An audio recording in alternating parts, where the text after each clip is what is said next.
Brent raised his glass and said, to Lila's dad, the retired dreamer, before turning to his boss, he used to be in business.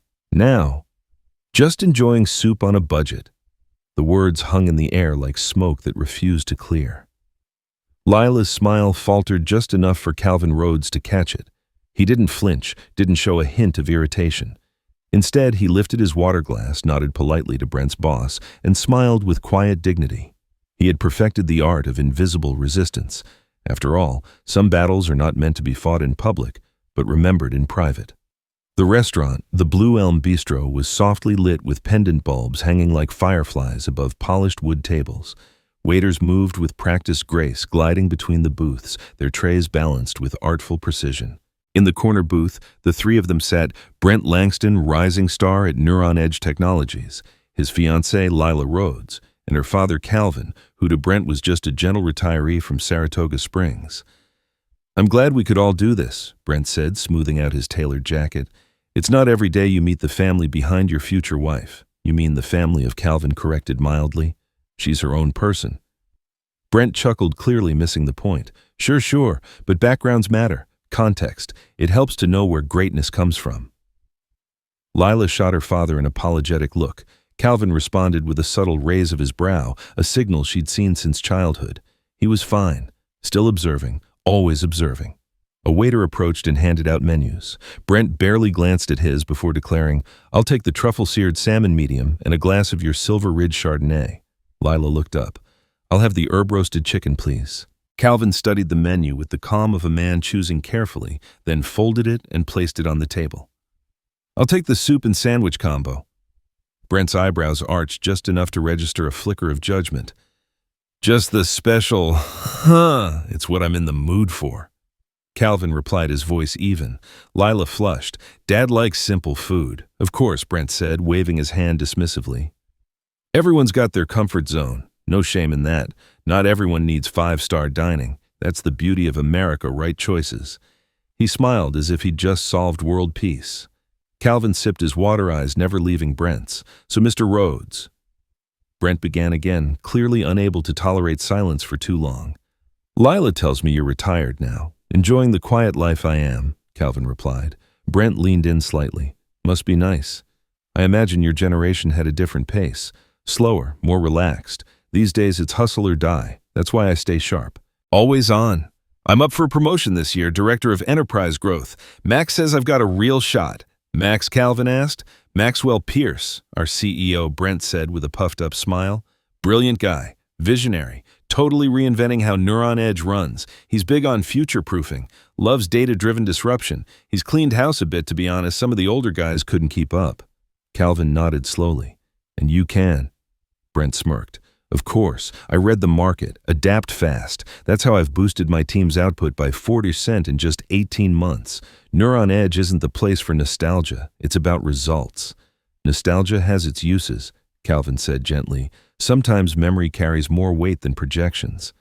Brent laughed. Sure, but memory doesn't drive profit. Innovation does. That's why I network constantly. Stay updated on all the trends. Machine learning edge, AI, quantum simulations were reshaping everything. The past is, well, the past. Calvin's spoon tapped the side of his bowl. Tomato bisque, rich, warm, familiar. He smiled. What field were you in before retirement? Brent asked almost as an afterthought. Business? Calvin said simply. Right, but what kind of business? Just business. Lila leaned in. Dad's being modest. He always is. Brent chuckled knowingly. Well, the main thing is staying healthy, right? Keeping busy with hobbies. I hope to retire early too, maybe 55 tops once I've made my mark. Calvin leaned back slightly, folding his napkin across his lap. And what would that mark be? Brent paused as if the question was too philosophical. Growth, expansion, making Neuron Edge the name in predictive automation, that kind of legacy. Sounds important, Calvin said, tone unreadable. Brent nodded proudly. It is. I mean, what else is the point, Build? Scale. Win. Can't just drift. No. Calvin agreed. Drifting can be dangerous. A silence fell, but Brent didn't notice. He was already preparing his next speech. You know, Brent said as he stabbed at his salmon, you might consider doing some consulting.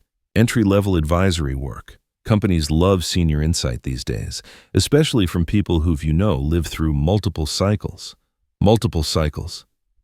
Calvin repeated, savoring the phrase. I could introduce you to a few folks Brent offered. No promises, but hey, even part-time roles help keep the mind sharp. Can't hurt to stay useful.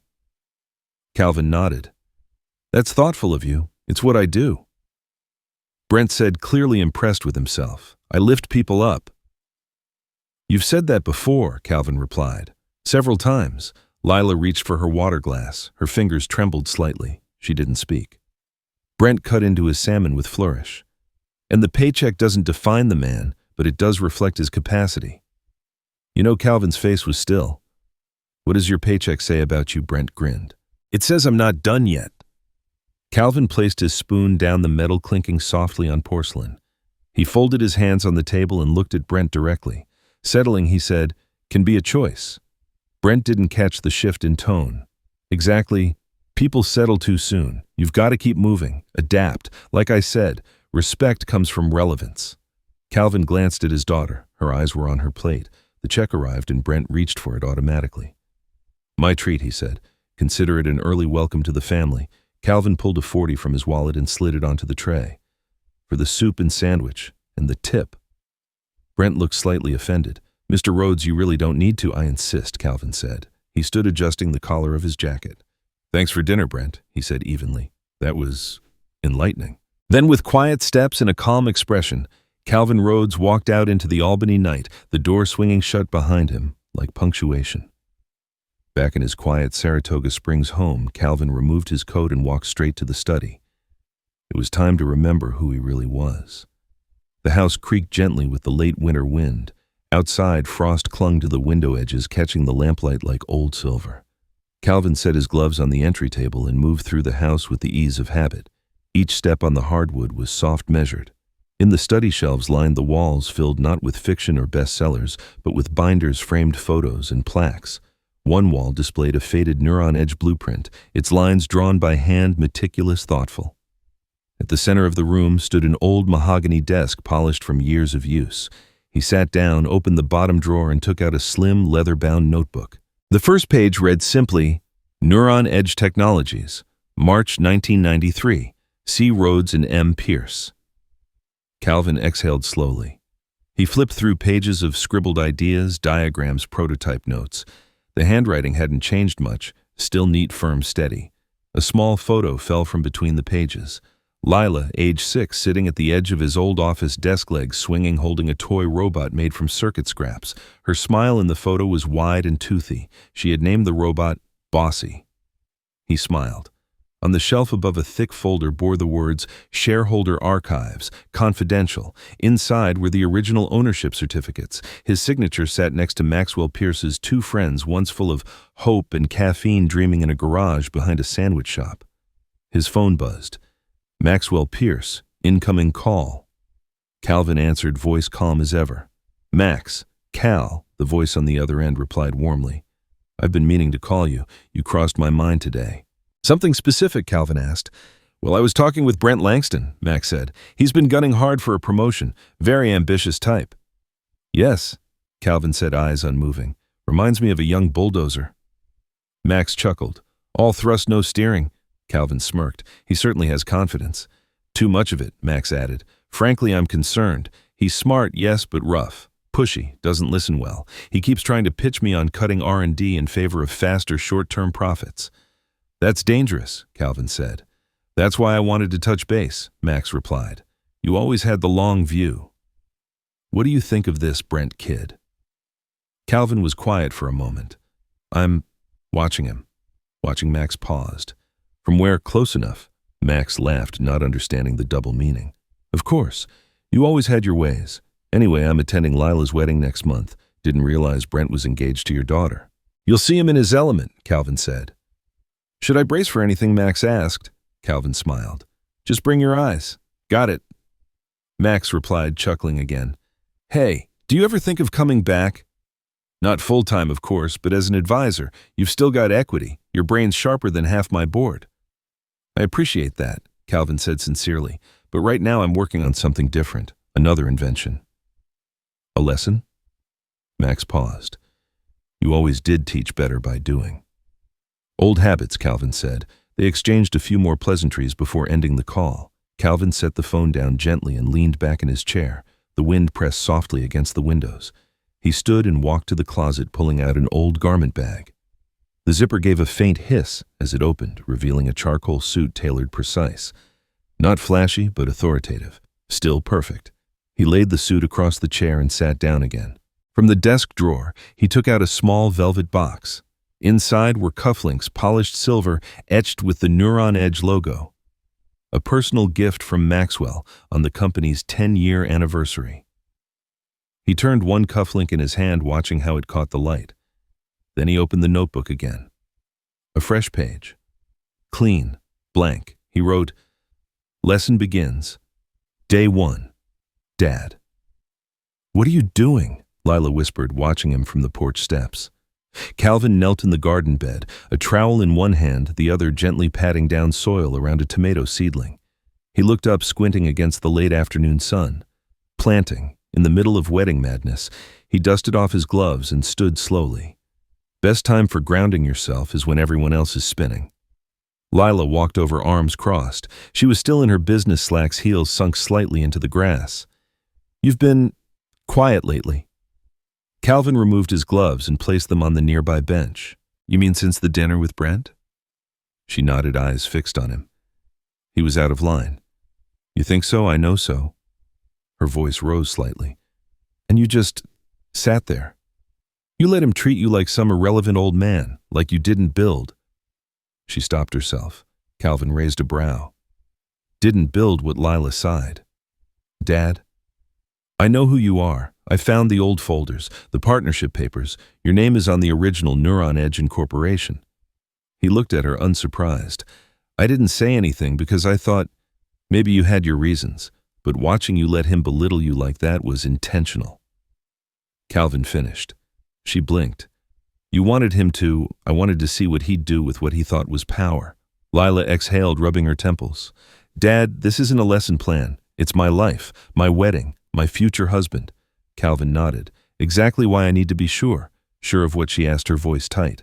"That he respects people without knowing their titles. That he treats the janitor the same as the CEO. Lila sat on the bench, her frustration folding into worry. But what if he never changes? What if he always stays like that? Calvin joined her, careful not to crush the edge of a budding tulip. "Then at least you'll know before you sign forever." She was quiet for a while, watching a bee float lazily between daffodils. "I love him," she finally said. "But I'm starting to see him." "That's good," Calvin said gently. "Seeing clearly is the start of real love. The blind kind doesn't last." Lila leaned into his shoulder like she used to as a child. "Promise me something." "Depends. Promise me you won't humiliate him. Please, not in front of everyone." Calvin looked out at the garden where rows of young green sprouts reached for light. "I don't plan to humiliate anyone. I plan to let him humiliate himself if that's who he chooses to be." She closed her eyes. "You're really going to go through with this, aren't you?" He nodded. "But not out of spite. Out of love. For you, for truth." She sat up, wiping a smudge of dirt from her blouse. "He said Maxwell Pierce is coming to the wedding." "I know," Calvin replied. "He won't recognize you. You've changed so much since the old days." "Maybe. But some things leave a mark deeper than wrinkles." They stood together in silence. Calvin looked down at his soil-covered gloves. "You ever wonder why I plant tomatoes every year?" he asked. Lila shook her head. "They're slow, fragile when young, but if you care for them quietly, give them the right conditions, they grow strong. Bear fruit, feed others." He looked at her. "I'm not here to pull Brent out by the roots. I'm just checking if he's good soil or poison." At Steele & Sons, tailors, the scent of cedar and pressed wool hung in the air. Mirrors lined the walls, catching slivers of soft light that danced across rows of neatly arranged jackets and bolts of imported fabric. Calvin stood still as the tailor adjusted the shoulder seams on the charcoal gray suit he had chosen. "Not too flashy," Calvin said. The tailor, a man in his 60s with a silver measuring tape draped around his neck, nodded. "Classic. You want presence, not noise." "Exactly." Lila watched from a leather chair nearby, scrolling absently through her phone. She looked up and caught her father's reflection taller. Somehow, shoulders squared, eyes calm but unreadable. You look powerful, she said. I'm not trying to look powerful, Calvin replied. I just want to look like I belong in any room I choose to walk into. The tailor gave a small, approving hum. An hour later, they stepped out into the Albany sunlight. Spring was fighting its way back into the city, buds on trees, a whisper of warmth in the breeze. Their next stop was Pierce & Glint, a small, upscale jewelry store nestled in a cobblestone plaza. Calvin knew exactly what he wanted. Do you carry custom cufflinks? He asked the clerk, a young woman with a pixie cut and confident smile. Of course. Do you have a design in mind? He handed her a folded napkin. On it, a rough sketch of the Neuron Edge logo. 2 interlocking neural nodes forming an infinity loop. Within 10 minutes, the order was placed. Sterling silver. Discreet. Elegant. Will they be ready in time for the wedding? Lila asked. The clerk smiled. We'll have them hand-delivered to Saratoga Springs in 3 days. Back in the car, Lila broke the silence. You're really doing this. Calvin kept his eyes on the road. It's not about doing anything to Brent. It's about reminding myself who I am just in case anyone's forgotten. He won't get it right away. He's not supposed to. Not yet. Later that afternoon, they stopped by the Hudson River bank. Calvin walked in alone, suit still draped over one arm. Good afternoon, Mr. Rhodes. The branch manager greeted him warmly. How can we help today? I'd like to issue a certified check, Calvin said, placing a leather folder on the counter. $50,000, payable to Lila Rhodes and Brent Langston. The manager blinked. Of course. Congratulations to them. Calvin nodded, then paused. I'd like it signed in full, no initials. Certainly. He watched as the manager prepared the documents. The sound of the printer echoed faintly in the quiet lobby.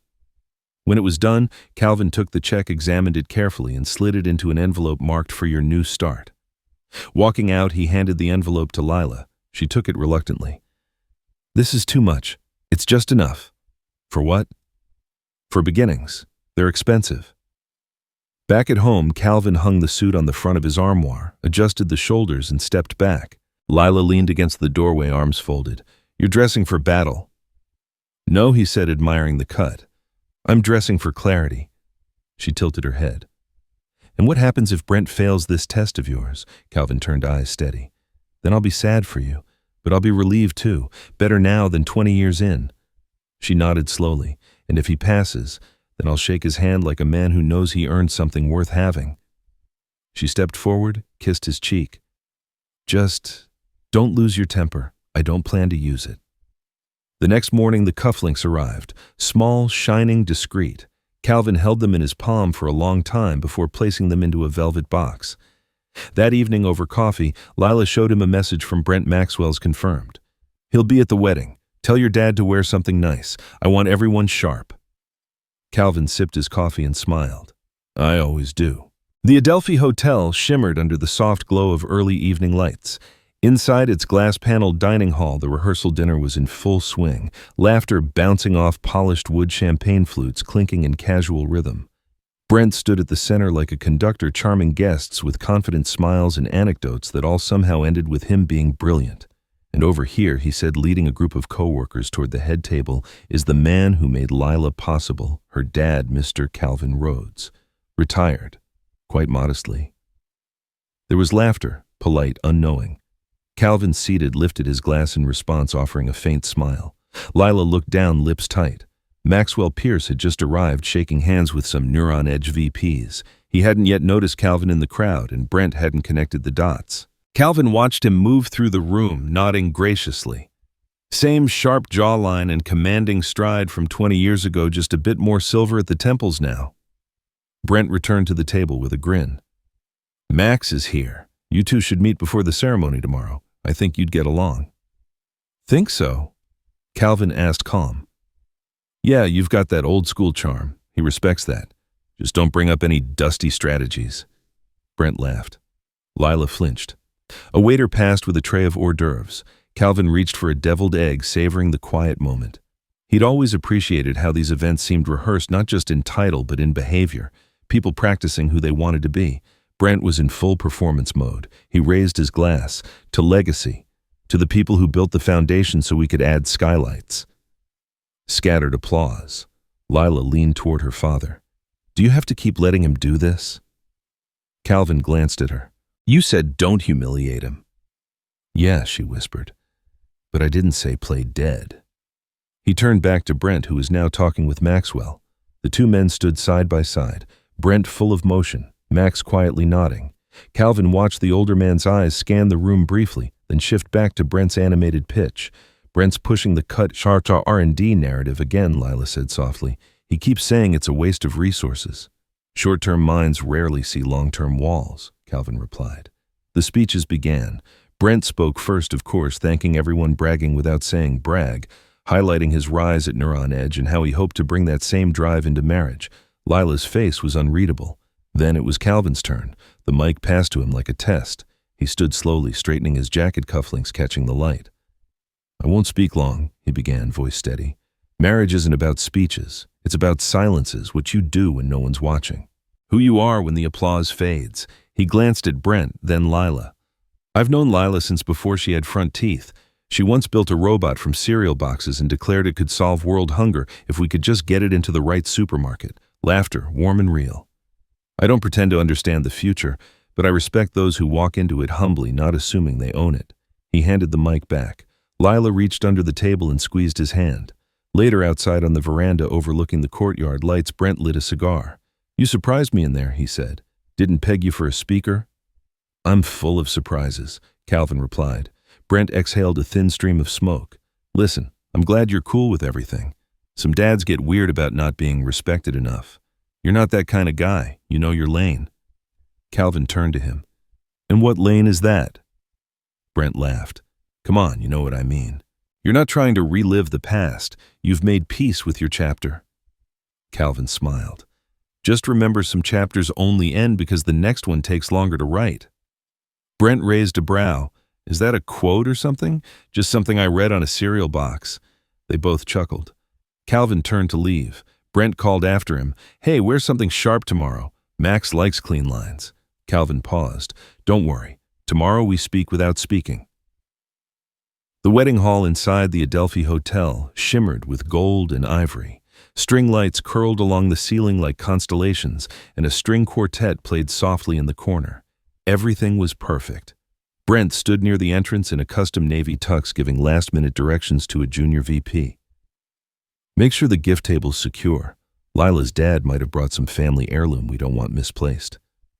The joke landed awkwardly. The VP gave a tight smile and walked off. Lila stood with her bridesmaids near the dressing suite, her eyes not leaving her father's reflection in the hallway mirror. Calvin was a presence. The charcoal suit was tailored to perfection, cufflinks gleaming. His posture, straight, quiet power radiating in every move. People turned to glance, even if they didn't know why. Brent walked over, grinning. Well, look at you. Sharp. I told you Max would appreciate the effort. Calvin adjusted one cufflink. I dress the same way whether a janitor or a CEO is watching. Brent blinked. Right. Cool. Then Maxwell Pierce stepped into view. Ah, Max, Brent said, waving him over. Come meet Lila's dad. He's a classic. Quiet, salt-of-the-earth type. We're lucky to have him in the family. Max approached, extending a hand, eyes casually scanning Calvin's face. Then they dropped to the cufflinks. The Neuron Edge logo, sterling, engraved on a pair that had only been given to two people. His face changed, not dramatically, just enough. He looked back up. Really looking this time. Calvin, he said. Brent froze. Wait, what? Max chuckled softly, shaking his head. I'll be damned. Good to see you again, Max, Calvin said. Brent turned to Calvin. Panic just beginning to bubble. You two know each other? Maxwell smiled. Know him, Brent. Your future father-in-law co-founded Neuron Edge. With me, in a two-room office above a sandwich shop on 5th and Green, long before you knew what an algorithm was. Silence swept the surrounding guests like a hush at a courtroom. Brent's face went pale. No, wait. That's not Lila said you were just retired? Calvin said evenly. I am, but you never said you built the company. You never asked. Brent staggered back a step. Why would you let me? Why wouldn't you say something to see how you'd treat me when you thought I was nobody? Max stepped in, more serious now. Brent? You've pitched me twice to cut the innovation lab Calvin built. You called his generation dead weight. You mocked his decisions. Brent stammered. I didn't know. You didn't care to, Calvin said. That's more dangerous than not knowing. Guests pretended not to listen, but their eyes said otherwise. Brent turned to Lila, voice breaking. You let me humiliate him?" She stepped forward. "He asked me not to say anything. He wanted to see who you really are when you thought he couldn't do anything for you." "I didn't mean it like that, but you meant it," she replied. Maxwell cleared his throat. "Brent, let me be clear. Effective immediately, your promotion track is suspended." Brent's mouth fell open. "Max, come on. This is a misunderstanding." "No," Max said, voice firm. "This is clarity, and frankly, I've seen enough." He turned to Calvin. "You still have a seat on the board, Cal. You ever want it active again, just say the word." "Thanks, Max," Calvin said, "but I'm just here for my daughter." Max nodded, then stepped away. Brent stood alone, surrounded by whispers. Calvin approached slowly. Brent didn't look up. "You were never going to let me win." "This was never about winning," Calvin said.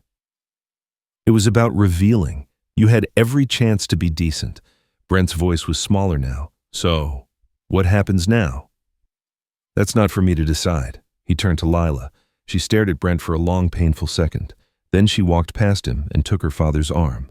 As they walked down the aisle toward the altar, a new officiant announced, "Please rise for the bride." The ceremony began. Brent stood frozen at the back face blank. After the vows, after the applause, after the photos, Calvin found him again on the veranda.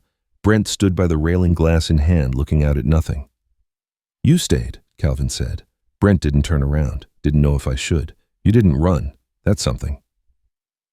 Brent finally turned. "I was arrogant."